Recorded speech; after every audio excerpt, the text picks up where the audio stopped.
Alrighty, it is the evening of the 15th day of Camp NaNoWriMo 2019, the April edition. There really needs to be a shorter way of saying that. I'm sure there is, I just didn't think of it. But anyway, it's the 15th day, into the 15th day, so we are half of the way through it. Is it the 15th day? I have this horrible feeling it's actually the 14th. I have to look now. Really, the 15th? I swear I've been writing 14th on like all my work today. No, I was writing 15th. I'm so lost. My brain is so fried. I give up. So anyway, I wrote, how much did I write? I wrote 1,265 words today, so that helps make up for the fact that I didn't quite make it totally yesterday. I am at 17,029 words total, so I'm still 2 days ahead, which is really good. I didn't get behind by not doing as much yesterday, which is good. I'm getting so... Oh, this story, guys. This story... I thought like I knew stuff, like a little modicum of stuff about like doctors and hospitals. And as I'm writing this though, I keep realizing things I have to fact check. And I'm having to avoid really badly like fact checking it right now, because otherwise I'll spend all my writing time doing research and none of my writing time doing writing, and it would be a problem. So here's my writing advice. During Camp Nano, don't allow yourself to research things unless you really have to. I mean, I guess if you can work it out, that's fine. But this is writing tip for people like me that would get sucked down the rabbit hole of research, and I would not get any writing done. So that is my writing advice for this video. I'm not gonna get any more writing done tonight, partially because I'm at a halfway decent stopping point. I am a couple pages into chapter 8, and I'm right at the part shortly before my character meets another character that's going to be in it that's very influential in basically their own personal journey and their self-realization that they really need, because yeah, they're having a hard time and they kind of like need that thing that's going to kind of be their pick-me-up and their motivation to carry on with life and not become a embittered awful person. I'm kind of, this story is very much playing on the grizzled, hardened man who's become disillusioned with life and stuff, meeting a little ball of sunshine person who turns them all around and gives them hope in the good in the world again type thing. Yeah, I'm doing that trope. So kind of like Little Orphan Annie slash Heidi slash...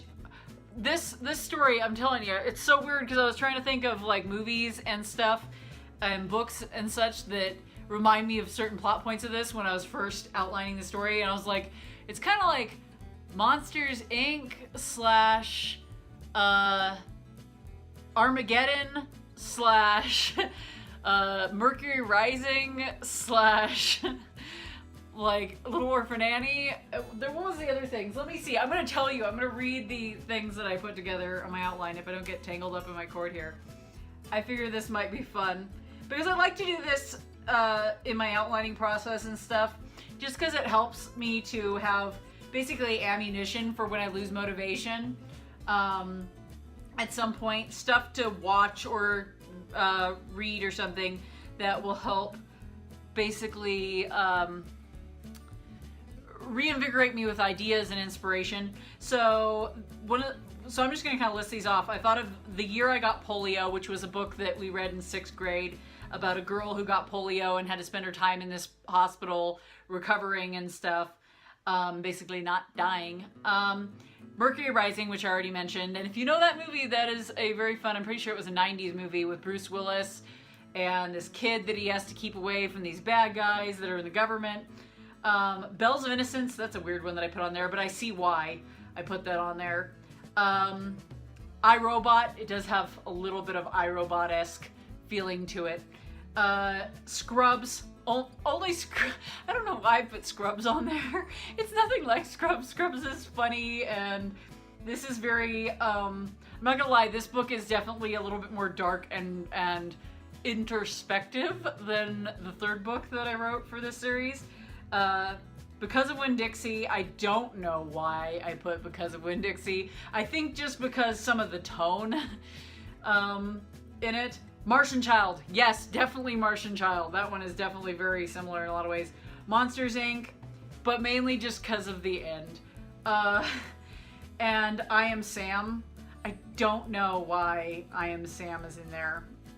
I don't remember why I put that in there. Some of these, I'm like, I think I wrote these down before I actually finished the outline. So I had like these ideas before I did the outlining of certain things that were going to be in the story, and then they didn't make it in, so then these other things don't make any sense why I listed them. But anyway, I think that was good for me to review those because that's going to help keep me motivated since we are exactly halfway through the month and I'm starting to get a little worn out. But I'm finally getting to the parts that I was really looking forward to, the part where it starts becoming more obvious that this isn't just a futuristic contemporary, because that's basically what it's been up until this point, which is why I think I've been struggling and I've been kind of bored. I'm like, there's just normal humans and it's boring, and yeah, they had meteors come down and kill a bunch of their population, and then the meteors disrupted the tectonic plates in a way that set off the supervolcano in America and like killed like most people in America, and the people who were trying to flee to Canada and Mexico to escape from the ash rain coming down on them couldn't because we built walls between us and our neighbors in the centuries between now and then, and they basically couldn't flee fast enough, so they were dropping off like flies. Sorry, can you tell I'm vindictive on that subject? I'm gonna lose some people on that one. I just think it would be ironic if that happened. And if we then decided to have a qualm with Canada as well and then build a wall between us and them too. I just think that would be funny. So, because I'm evil.